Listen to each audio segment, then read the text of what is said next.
Hey guys, let's get more news about Lakers, but first, don't forget to subscribe and leave your like. Lakers may have low-key contributor next season on a two-way contract. The Los Angeles Lakers have great frontcourt talent on their roster heading into the 2024-25 NBA season, and one forward they have signed to a two-way contract could prove to be a valuable stash at some point in the year. Lakers center Christian Koloko will split time between Los Angeles' NBA squad and their G League affiliate, the South Bay Lakers, next season. He missed all of the 2023-24 campaign with a blood clot ailment. Nevertheless, now that he is back, the former number 33 overall pick from 2022 has an offensive and defensive arsenal that will service the Lakers well when his number is called. From the eye test, the 7-1 big man sports a long and lanky 230-pound frame, yet is agile and imposing in the paint. Koloko thrives at finishing on second-chance opportunities at the rim.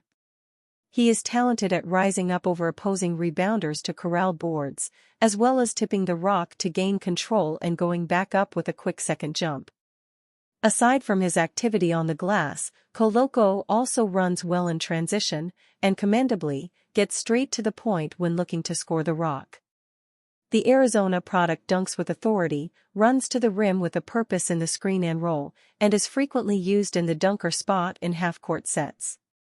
The latter could prove to create some congestion down low for LA next season, but history shows that Lakers power forward Anthony can not only coexist with a true center occupying the interior next to him, but actually prefers such situations, and won a championship in 2020 doing so with JaVale McGee and Dwight Howard as his centers. Koloko is young and only has one active year in the association under his belt. In 2022-23, he averaged 3.1 points, 2.9 rebounds, and an astonishing 1 block in 13.8 minutes per game. Koloko could refine his game further and, should the Lakers suffer injury or necessity for a fresh look at the five, be the athletic traditional center that can do the little things that every championship team needs to excel on a game-by-game basis. Rob Pelinka provides major injury update on Lakers' $48 million forward.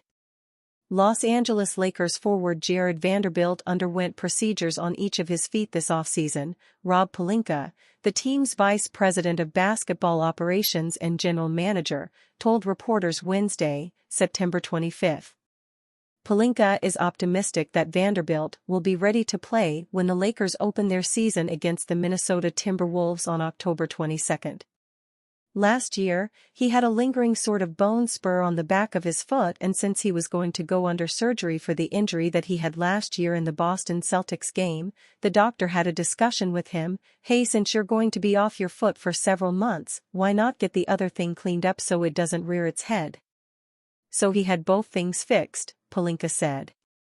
Vanderbilt sustained his foot injury during the Lakers' gutsy 114-105 win over the eventual NBA champion Boston Celtics on the road on February 1, with LeBron James and Anthony Davis sitting out that game.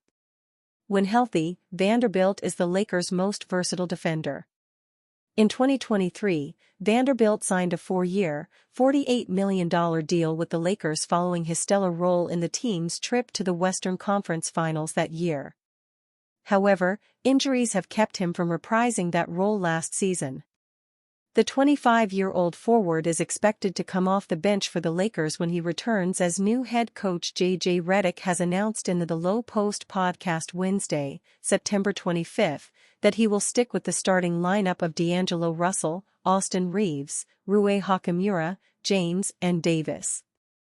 Former Lakers guard Patrick Beverley, now playing in Israel, said Hachimura should do more for the Lakers this season.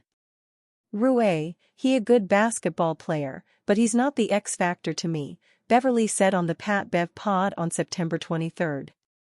Actually, you know what, he should be the X factor because he gets paid as the X factor should be. So yeah, expletive, we go put him X factor. He needs to do more, he needs to do more.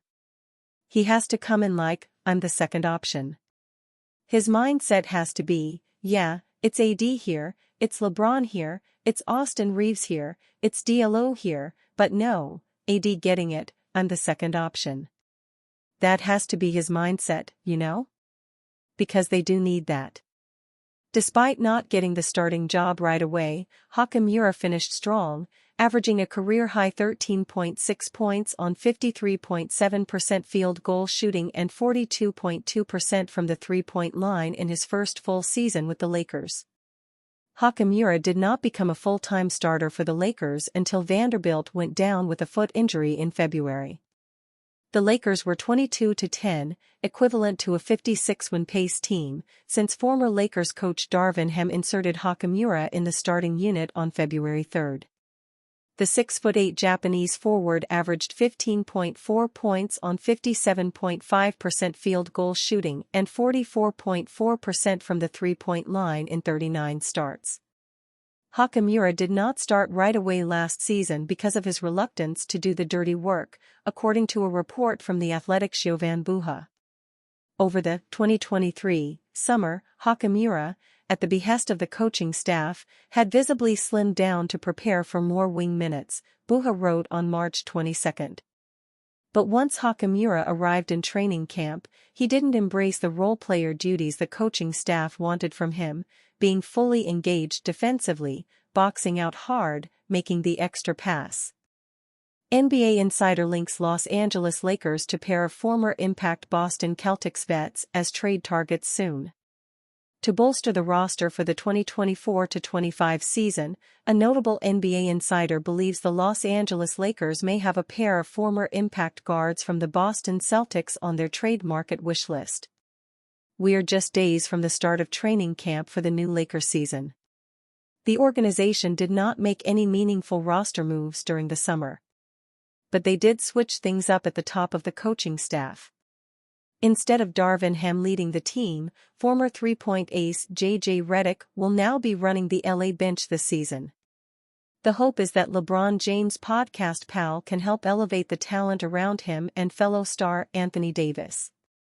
However, if he cannot return Austin Reeves and Rui Hachimura to their impactful levels of 2 years ago, the organization will surely keep one eye on the trade market in the months ahead. Recently, Bleacher Report NBA insider Eric Pincus took a look at certain players that could be on the Los Angeles Lakers trade radar. If the team underperforms over the first couple of months of the new season. Unsurprisingly, there were big-name players like Trae Young, Zach LaVine, and Brandon Ingram listed. All three have been linked to the franchise on some level over the last 6 months. However, two very interesting names were thrown out as possible targets, Marcus Smart and Malcom Brogdon. Both have been meaningful players in the league during their careers and with the Boston Celtics. Smart was a key part of the C's resurgence over the last decade. And is a very useful defender who brings grit to any team. Brogdon won 6th Man of the Year honors with Boston in 2022-23. Before being traded to the Trail Blazers last season. While Pincus does not believe Smart is available right now, he thinks if the Grizzlies struggle early this season he could be expendable based on his age, salary, and position, as the team is heavily invested in Desmond Bane and Ja Morant.